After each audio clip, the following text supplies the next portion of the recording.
गहरी रात थी। चांद बादलों में छिप चुका था और जंगल के अंदर बस अंधेरा था।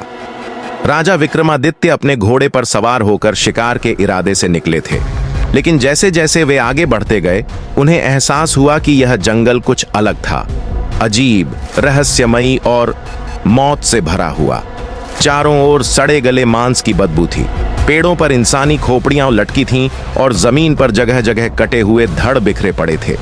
हवा में फुसफुसाहट हो रही थी, जैसे कोई अदृश्य शक्ति उनसे कुछ कहना चाहती हो। तभी एक कड़कड़ाती आवाज गूंजी, आखिरकार एक और राजा मेरी भूमि पर आ गया। विक्रमादित्य ने तलवार निकाल ली। सामने एक परछाई बनी और धीरे धीरे उसमें आकार उभरने लगा। कुछ ही पलों में एक भयानक दानव प्रकट हुआ। उसकी लंबी हड्डियों से भरी बाहें जमीन तक लटक रही थीं। उसका मुंह किसी राक्षसी दरवाजे की तरह बड़ा था और उसमें गले हुए दांत चमक रहे थे। उसकी आंखें अंधेरे में जलती हुई अंगारों की तरह थीं और उसकी काली त्वचा पर अजीब से जले के निशान थे। जो भी इस जंगल में आया, मैं उसका सिर उसके धड़ से अलग कर चुका हूं, दानव गुर्राया। अब तेरी बारी है। विक्रमादित्य घबराने वालों में से नहीं थे। उन्होंने तलवार तानी और बोले, अगर तू सच में इतना शक्तिशाली है तो पहले मुझसे एक खेल खेल। अगर मैं हार गया तो मेरी जान ले लेना। दानव ने गहरी हंसी हंसी। कौन सा खेल? विक्रमादित्य बोले, एक पहेली का खेल।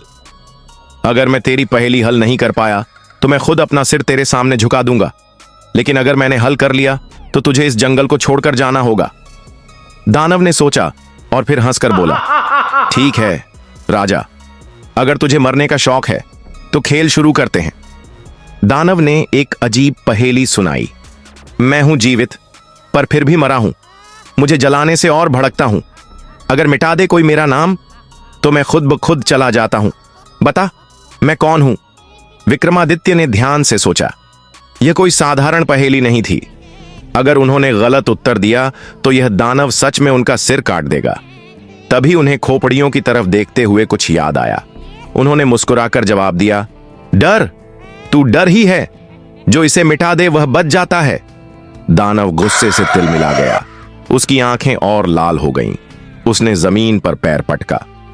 तूने सही जवाब दिया, पर मैं तुझे इतनी आसानी से जाने नहीं दूंगा।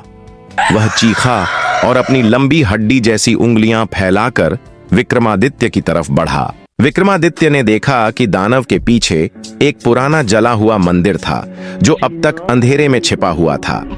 वह तुरंत समझ गए कि इसका रहस्य इस मंदिर से जुड़ा हुआ था। उन्होंने तेजी से उस ओर दौड़ लगाई और देखा कि वहां एक पुराना शिलालेख खुदा हुआ था। यह कोई साधारण दानव नहीं, बल्कि एक श्रापित राजा है, जिसने अपने राज्य के निर्दोष लोगों की हत्या की थी। उसे श्राप मिला कि जब तक कोई उससे न डरे वह शक्तिहीन रहेगा। डर ही इसकी असली ताकत है। यह समझते ही विक्रमादित्य ने आंखें बंद कर लीं और दानव की ओर बढ़ने लगे। जैसे ही उन्होंने पूरी निडरता से दानव की ओर कदम बढ़ाए, दानव धीरे धीरे सिकुड़ने लगा। उसकी चीखें जंगल में गूंज उठीं। नहीं, यह नहीं हो सकता। लोग मुझसे डरते थे, लोग मुझसे भागते थे। मैं अमर था, पर अब वह राख में बदल रहा था। विक्रमादित्य ने अंतिम प्रहार किया और दानव हमेशा के लिए खत्म हो गया। राजा विक्रमादित्य ने तलवार म्यान में डाली और घोड़े पर सवार होकर अपने राज्य की ओर लौट गए।